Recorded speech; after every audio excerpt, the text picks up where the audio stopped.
तो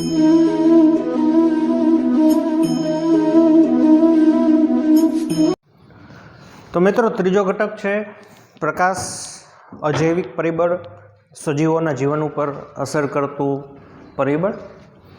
आम तो प्रकाश विषे आपणे जाणीए छीए घणुं बधुं एना विषे भणी गया छीए।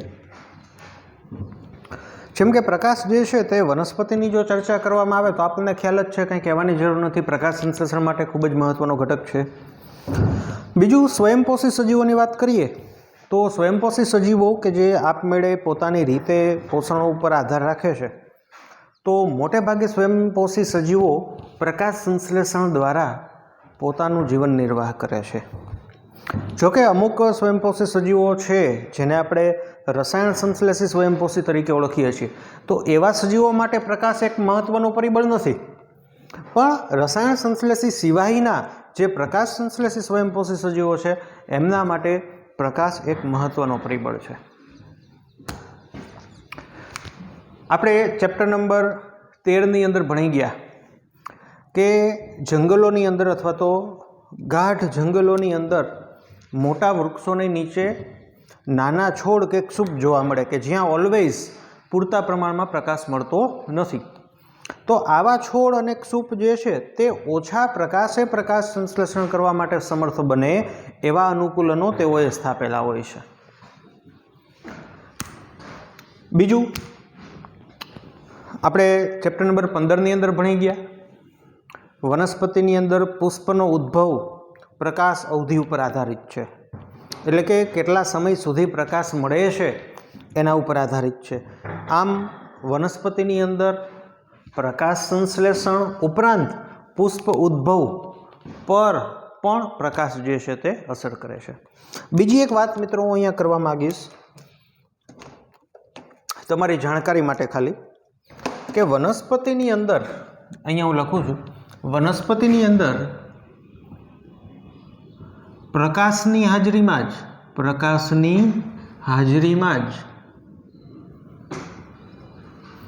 क्लोरोफिलનું संश्लेषण थाय।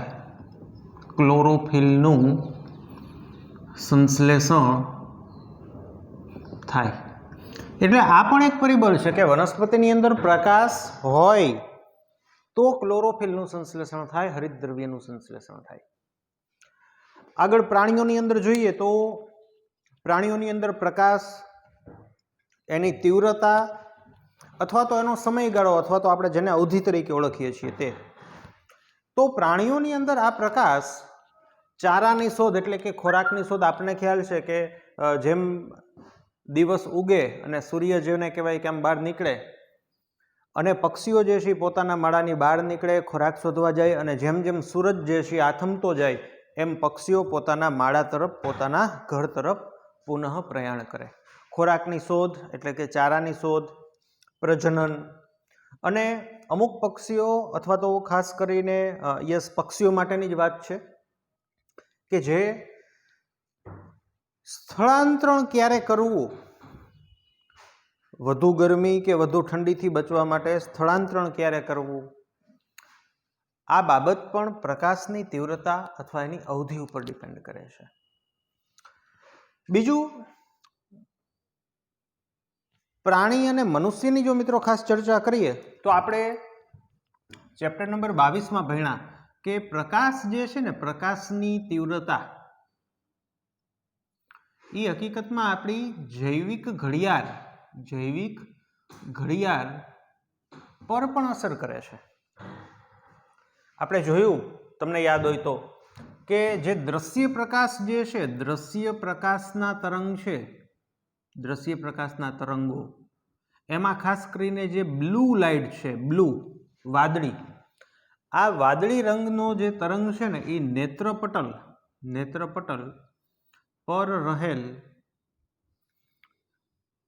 अमुक चोक्कस रिसेप्टर ने सक्रिय करे। आ रिसेप्टर सक्रिय थाय एटले संवेदी चेता थ्रू पिनियल ग्रंथि जे छे एमांथी मेलेटोनिन नो स्त्राव अटके। मेलेटोनिन नो स्त्राव अटके ने एटले ઊંઘ ન આવે, પ્લસ ફક્ત ઊંઘ નહીં, આખી અન્ય બાબતો બાયોલોજિકલ ક્લોકની અન્ય બાબતો જે છે એ પણ ચેન્જ થાય. અચ્છા, તમે અત્યારે જો ટીવીમાં અમુક એડવર્ટાઇઝ આવે છે કે અમુક કંપનીના જે ચશ્મા છે એમાં એવું લખેલું હોય કે અમારા ચશ્માના કાચ હાનિકારક બ્લુ રંગને અટકાવે, એટલે આપણને એમ થાય કે આવડી કયો બ્લુ હશે, પણ એ નોર્મલ બ્લુ જ છે. આપણા નેત્રપટલના, અથવા હું તમને બહુ સાદી રીતે કહું ને તો નેત્રપટલ ઉપર બ્લુ રંગ પડે ને તો આ બ્લુ રંગથી જે ચોક્કસ રિસેપ્ટરો છે ને એ વધુ સેન્સિટિવ થાય અને મેલેટોનિન જે છે એનો સ્ત્રાવ અટકાવે ને ઊંઘ ન આવે. ખાસ કરીને રાત્રિ દરમિયાન પ્રકાશની તીવ્રતા ઘટે ને, રાત્રિ દરમિયાન પ્રકાશની તીવ્રતા ઘટે એટલે આ રિસેપ્ટરો ઓછા સક્રિય થાય, ઓછા સક્રિય થાય એટલે મેલેટોનિનનો સ્ત્રાવ વધે, વધે એટલે ઊંઘ પ્રેરાય. આ સામાન્ય મિકેનિઝમ. પણ રાત્રિ દરમિયાન મોબાઈલ કે ટીવી ઉપર કામ કરવું કે કોઈ પ્રકાશમાં કામ, વધુ પ્રકાશમાં કામ કરવું, તો આ બાબત ખાસ કરીને દ્રશ્ય પ્રકાશમાં રહેલા જે બ્લુ રંગ છે એ મેલેટોનિનનો સ્ત્રાવ અટકાવે અને ઊંઘ આપણને મોડી પ્રેરે. સાથે સાથે અન્ય બાયોલોજિકલ એક્ટિવિટી, હૃદયના ધબકારા જે ઘટવા જોઈએ ન ઘટે, વધેલા ને વધેલા રહીએ, તો અન્ય બાબતો પણ સાથે સાથે ચેન્જ થાય. એટલે રાત્રિ દરમિયાન ઊંઘ ન આવતી હોય અથવા તો ઘણા લોકો મોબાઈલ લઈને બેઠા હોય તો એ હકીકતમાં તમારી ઊંઘને ડિસ્ટર્બ કરે, જે નોર્મલ બાયોલોજિકલ ક્લોક છે એને ડિસ્ટર્બ કરે. અને આ બાબત જે છે ફક્ત આપણા મનુષ્યમાં જોવા મળે છે એવું નહીં. આજે ઉદ્વિકાસ એવો થયો છે કે આપણું જે આકાશ છે ને એ બ્લુ રંગનું છે, એટલે તમે ખુલ્લા વિસ્તારમાં જાઓ તો બ્લુ રંગનું આકાશ જે તમને દેખાય તો એનાથી તમારા શરીરમાં મેલેટોનિનનો સ્ત્રાવ અટકે અને તમે ફ્રેશનેસ અનુભવો. એક પ્રયોગ પણ કરવા જેવો છે કે બે વ્યક્તિ છે એને ધારો કે ઊંઘ ઓછી થઈ છે, બે વ્યક્તિ ઊંઘ ઓછી થઈ એટલે સવારમાં ઉઠે એટલે કદાચ બગાસા ખાઈને આળસ થાય ને એવું બધું થાય, પણ એમાંથી એક વ્યક્તિ ખુલ્લી જગ્યાએ ફરે છે કે જ્યાં બ્લુ રંગનું આકાશ એને પરફેક્ટલી દેખાય છે, ને બીજી વ્યક્તિ એક અંધારા ઓરડામાં છે. તો જે બહાર ખુલ્લા પ્રકાશમાં છે કે જ્યાં બ્લુ રંગ વધુ પ્રમાણમાં છે, તો એવી વ્યક્તિની અંદર આનો સ્ત્રાવ અટકે અને ફ્રેશનેસ અનુભવે. તો પ્રકાશ આવી રીતે કનેક્ટેડ છે. બીજું, યુવી લાઇટ.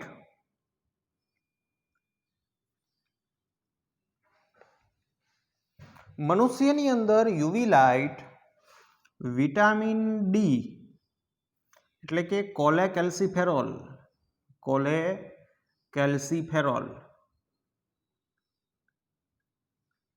વિટામિન D3, કોલેકેલ્સિફેરોલ એના સંશ્લેષણમાં ખૂબ જ મહત્વનો ભાગ ભજવે છે. બીજી નાની મોટી ચર્ચા કરીએ તો યુવી લાઇટથી જ આપણા રુધિરમાં રહેલા બિલીરુબિન, બિલીવર્ડિન જે છે એનું વિઘટન થાય, જેથી કમળાની જો અસર હોય તો એ ઘટે. તો આવું બધું ભણી ગયા આપણે. જ્યાં સુધી સૂર્ય પ્રકાશનો સ્ત્રોત છે ત્યાં સુધી પ્રકાશની તીવ્રતા વધે એમ તાપમાન જે છે એ વધે. એટલે કે પ્રકાશ ચલે છે તાપમાન જ્યાં સુધી સ્ત્રોત, પ્રકાશના સ્ત્રોત તરીકે પૃથ્વી ઉપર સૂર્ય છે ત્યાં સુધી. સમુદ્રની અંદર 500 મીટરથી વધુ ઊંડાઈએ પ્રકાશ જોવા મળતો નથી, ત્યાં નિરંતર અંધકાર છે. ટેક્સ્ટબુક લખે છે કે ત્યાંના સજીવોને તો એવો પણ કોઈ ખ્યાલ નથી કે સૂર્ય નામનો કોઈ એક ગ્રહ છે કે જે આવી રીતે ઉજ્જવળે છે, પ્રકાશ આપે છે. તો ત્યાં વસતા સજીવો માટે ઉર્જાનો સ્ત્રોત શું છે? તો સામાન્ય રીતે જો ચર્ચા કરીએ કે ત્યાં વસતા સજીવો માટે ઉર્જાનો સ્ત્રોત શું છે, તો સામાન્ય રીતે 500 મીટરથી વધુ ઊંડાઈએ આપણને વનસ્પતિઓ જોવા મળતી નથી. બીજું, ત્યાં રહેતા સજીવો મોટે ભાગે જેને કહેવાય કે અન્ય સજીવ ઉપર આધારિત છે. અથવા તો હું તમને કહી શકું બે વસ્તુ આવે. તમે ચેપ્ટર નંબર 14 ની અંદર ભણી ગયા કે સમુદ્રની અંદર પિરામિડ ઊંધા હોય છે, એનું કારણ શું?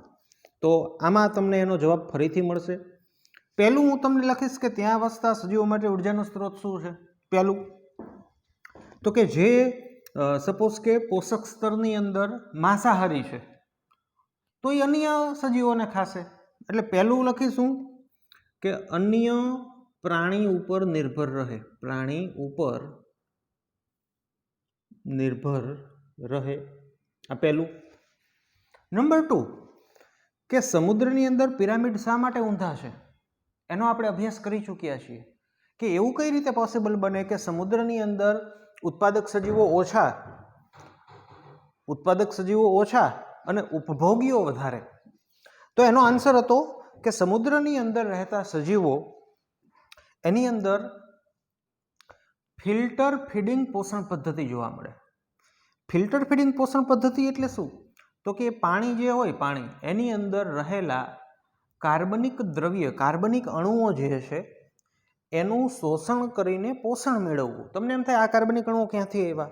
તો કે આ કાર્બનિક અણુઓ સમુદ્રની અંદર વસતા પ્રાણીઓ કે જેનું મૃત્યુ થાય, અથવા તો સમુદ્રમાં ભળતી નદીઓ કે સરોવરના પાણીઓ કે વરસાદી પાણીઓ એની સાથે રહેલા કાર્બનિક દ્રવ્યો કે જે સમુદ્રના પાણીમાં ઠલવાય, આવું કાર્બનિક દ્રવ્ય જે છે એનું શોષણ કરીને ઘણા ખરા સમુદ્રી સજીવો જે છે એ જીવે છે.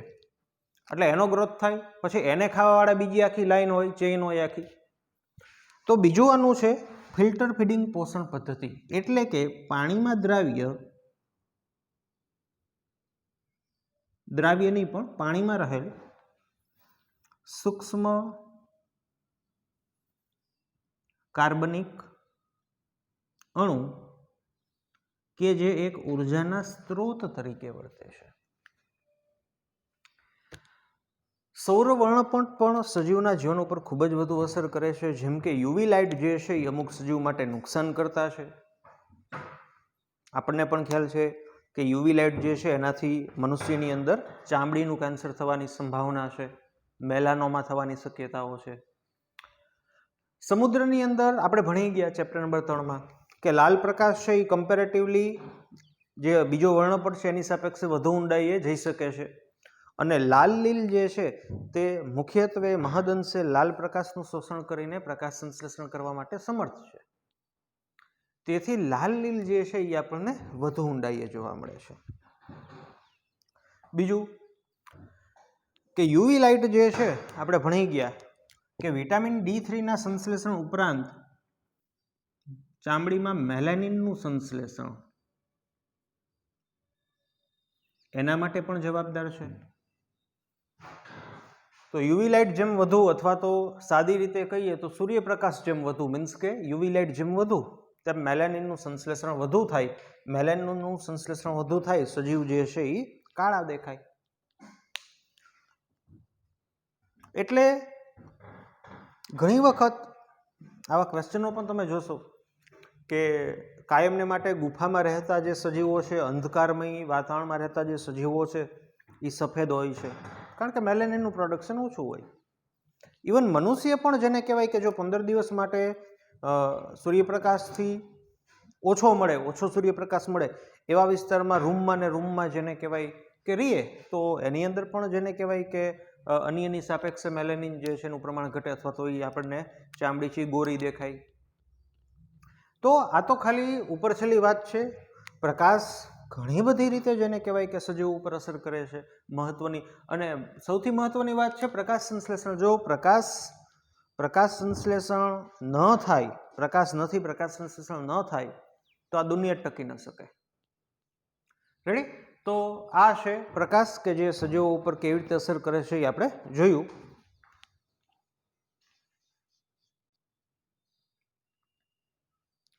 ચોથો ઘટક છે પર્યાવરણીય ઘટક જમીન, કે જે પણ એક મહત્વના અજૈવિક પરિબળ તરીકે સજીવના જીવન ઉપર અસર કરે છે. હવે જમીનની જો ચર્ચા કરવામાં આવે તો વિવિધ સ્થાનોએ રહેલી જે જમીન છે એનો નેચર અથવા એનો જે ગુણધર્મ છે એ અમુક બેઝિક બાબતો ઉપર આધારિત છે. કે કોઈ જગ્યાએ જમીન કેવી છે તો એના ઉપર અમુક બેઝિક બાબતો આપણે સમજીએ કે એનો આધાર કોના ઉપર છે. તો કે પહેલું આબોહવા ભેજવાળી છે, આબોહવા સૂકી છે, સતત ઠંડી આબોહવા છે કે સતત ભેજવાળી છે, હુંફાળી છે. આબોહવા જે છે ને એ મુખ્યત્વે હું તમને કહું ને તો જમીનની અંદર જે વિઘટનની પ્રક્રિયા થતી હોય ને, વિઘટન પ્રક્રિયા આપણે ચેપ્ટર નંબર 14માં ભણ્યા, તો આ વિઘટન પ્રક્રિયા ઉપર અસર કરે.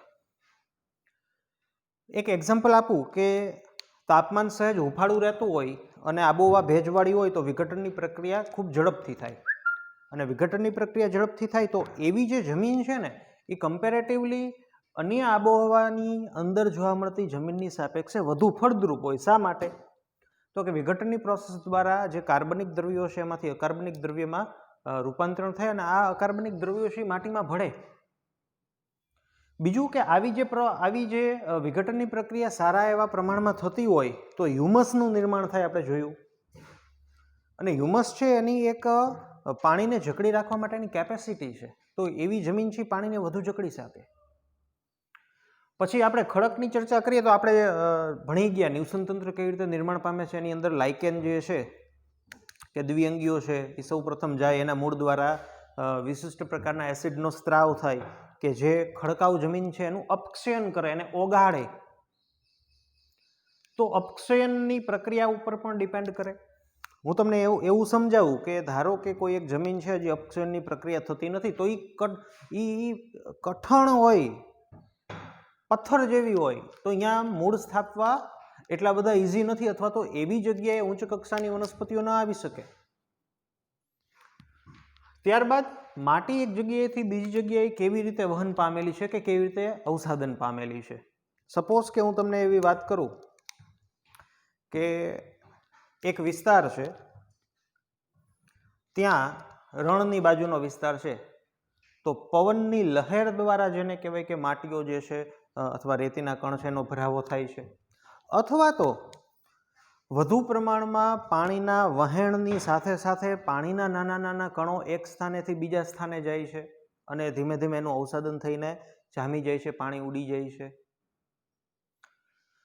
કે પછી એનો વિકાસ કેવી રીતે થયો છે, કે આજે કોઈ જમીન છે એનો વિકાસ કેવી રીતે થયો છે. જમીન આપણે ધારો કે ખેતર હોય, ત્યાં ઘણી વખત કૃત્રિમ રીતે ચર્ચા કરીએ તો બહારથી પણ આપણે માટી લઈ આવી શકીએ, કે ત્યાં કુદરતી રીતે જેને કહેવાય વિકાસ થયો છે. સપોઝ કે ખેતરની ચર્ચા કરીએ પણ પાણી નથી મળતું, નથી તો ત્યાં કોઈ વનસ્પતિ કે જેથી એની અંદર કોઈ કાર્બનિક દ્રવ્ય જાય એનું વિઘટન થાય. તો આવી જગ્યા હોય કે કોઈ એક ખેતર છે, પાણી નથી મળતું, નથી આપણે એને વાવતા, નથી ત્યાં વનસ્પતિ, નથી એની અંદર કાર્બનિક દ્રવ્ય, તો સમય જાતા જાતા જો પ્રકાશની તીવ્રતા અથવા તાપમાન વધુ હોય તો સમય જતા જતા જે માટીના કણો છે એ છૂટા પડે, છૂટા પડીને એ રણમાં કન્વર્ટ થઈ જાય.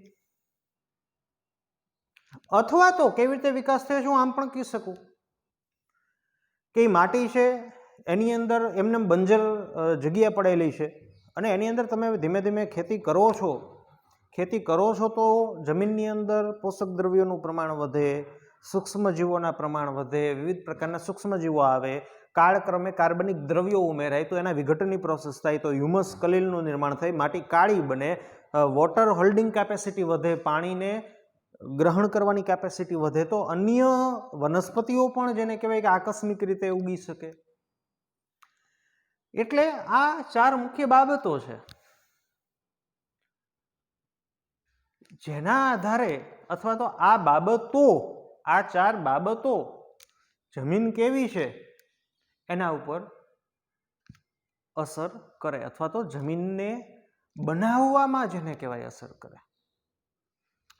ત્યાંથી આગળ જોઈએ તો ભૂમિની લાક્ષણિકતાઓ જેવી કે સંગઠન એટલે કે કમ્પોઝિશન એટલે કે સાદી રીતે કહું તો એની અંદર ખનિજ દ્રવ્યોના પ્રકાર પ્લસ પ્રમાણ, એને આપણે કમ્પોઝિશન કહીશું.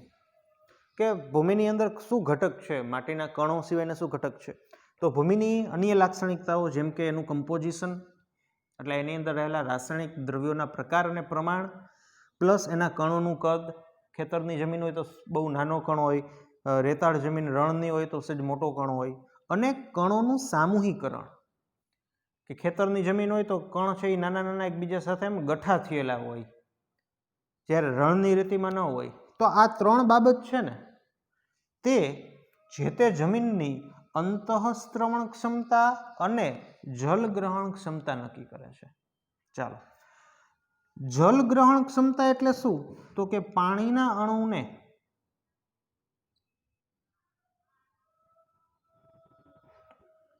જકડી રાખવાની ક્ષમતા.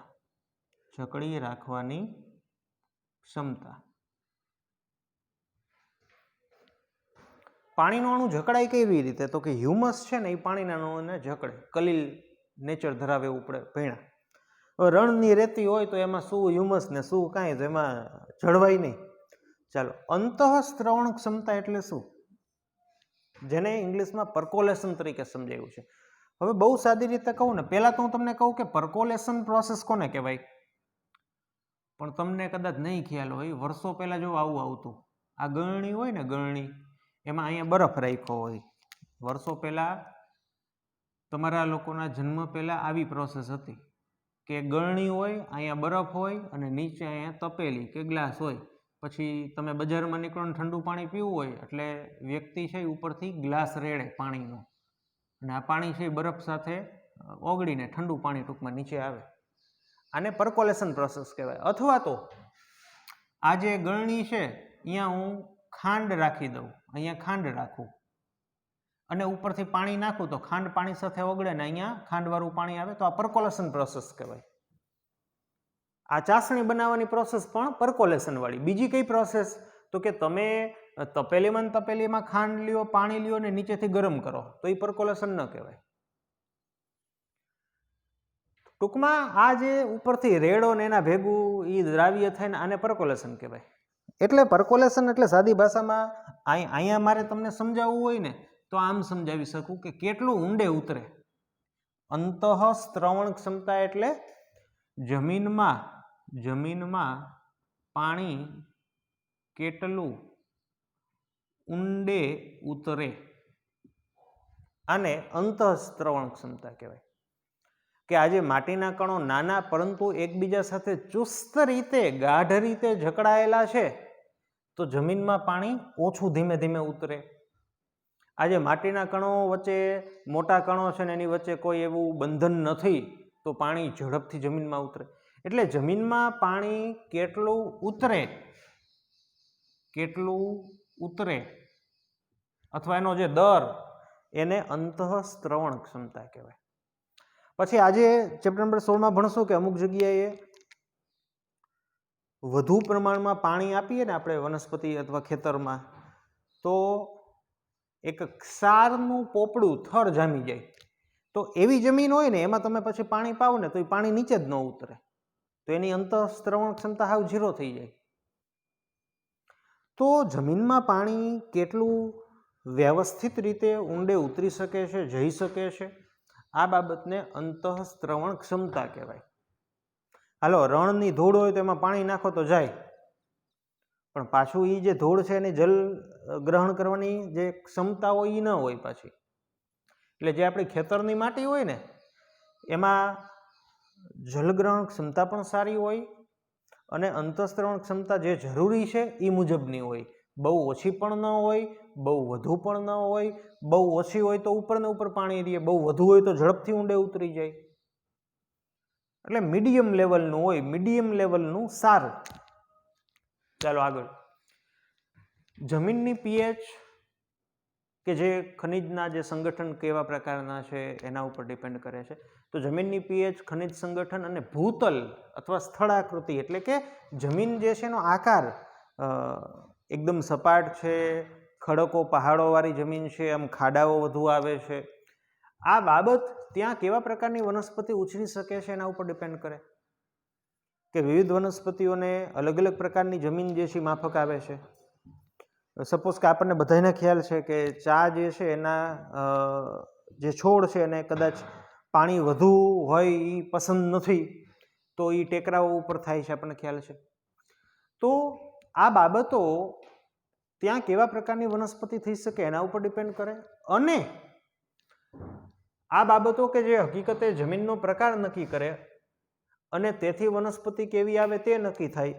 એટલે કે ત્યાં કેવા પ્રકારના પ્રાણી જોવા મળે તેનો આધાર ત્યાંની જમીનની ગુણવત્તા પ્લસ વનસ્પતિ ઉપર ડિપેન્ડ કરે છે.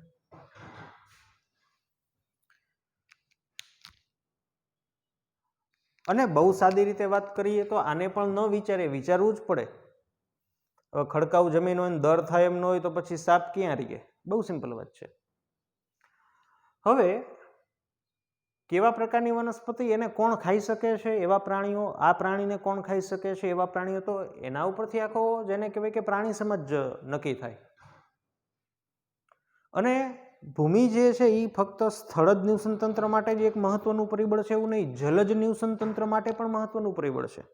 તમને જાણીને ખૂબ જ આશ્ચર્ય થશે કે સંધિપાત સમુદાયના અમુક પ્રકારના પ્રાણીઓ, જોજો, સંધિપાત સમુદાયના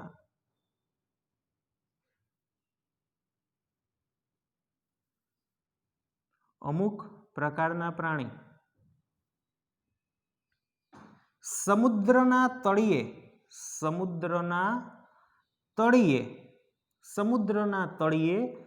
દર બનાવીને રહે. બોલો, આ તળિયું હોય, અહીંયા પાણી, તો આમાં એ લોકોએ દર બનાવ્યો ને અહીંયા રહેતા હોય. બોલો, ઠેઠ અહીંયા પછી આ રહેતા હોય. આવી જે પ્રાણીઓની સૃષ્ટિને બેન્થિક અથવા તો જલજ નિતલસ્થ પ્રાણીઓ, એટલે કે આવા બધા કે જે સમુદ્રના તળિયે પણ દર બનાવીને જીવે. એટલે જલદ નિવસન તંત્રની અંદર તળિયાની નીચે રહેતા સજીવો છે, એને પણ જમીન કેવી છે, એની ગુણવત્તા કેવી છે, દર બને એવું છે કે રણ જેવું છે, રણ જેવું છે કે હાવ પહાડ જેવું છે, મીન્સ કે ખડક જેવું, હાવ ખડક જેવું હોય તો દર ન બને, હાવ રેતી જેવું હોય તો એ દર ન બને, આપણી જમીન જેવું હોય તો બને. તો ત્યાં રહેતા સજીવો જે છે એના માટે પણ ત્યાં કેવી જમીનનું અવસાદન થયું છે કે ત્યાં કેવી જમીન છે એ અસર કરે છે. એટલે આપણે જોયું હતું કે જેવી રીતે પાણી છે એ ફક્ત કાંઈ સ્થળજ સજીવો ઉપર જ અસર કરે છે એવું નથી. મીન્સ કે જલજ નિવસન તંત્રમાં રહેતા સજીવો માટે પાણી રિલેટેડ કોઈ તકલીફ જ નથી હોતી, તો એવું નથી આપણે જોઈ ગયા પાણીની પીએચ છે એની ગુણવત્તા ઉપર અસર કરે, જેને આધારે આશ્રુતિમાં ચેન્જીસ થાય. એવી જ રીતે જમીન જે છે એ ફક્ત સ્થળજ નિવસન તંત્ર ઉપર જ અસર કરે છે એવું નથી. જલદ નિવસન તંત્રમાં પણ ખાસ કરીને જે તળિયે દર બનાવીને રહીએ છે બેન્થિક સજીવો, બેન્થોસ જેને કહેવાય, તો એવા સજીવો માટે પણ જમીન કેવા પ્રકારની છે એ આધારિત છે. પછી એક શબ્દ મારે તમને કહેવો છે, બહુ સિમ્પલ વસ્તુ છે, દર નિવાસી. તો આપણને ખ્યાલ છે દર નિવાસી એટલે શું, કે જમીનમાં દર કરીને રહેતા હોય, અને ધાવી નિવાસી કે જે જમીનની ઉપરની સપાટી પર રહેતા હોય, સપાટી પર રહેતા હોય. એક્ઝામ્પલ તરીકે આપણે મનુષ્ય, સિંહ, વાઘ, ચિત્તો, આપણે ધાવી નિવાસી કહેવાય. સાપ છે, ઉંદર છે, તો એ દર નિવાસી કહેવાય. તો આ થઈ જમીન એક પર્યાવરણીય ઘટક તરીકે, અજૈવિક પરિબળ તરીકે કેવી રીતે અસર કરે છે એની વાત. તો મળીએ મિત્રો ફરીથી નેક્સ્ટ લેક્ચરની અંદર.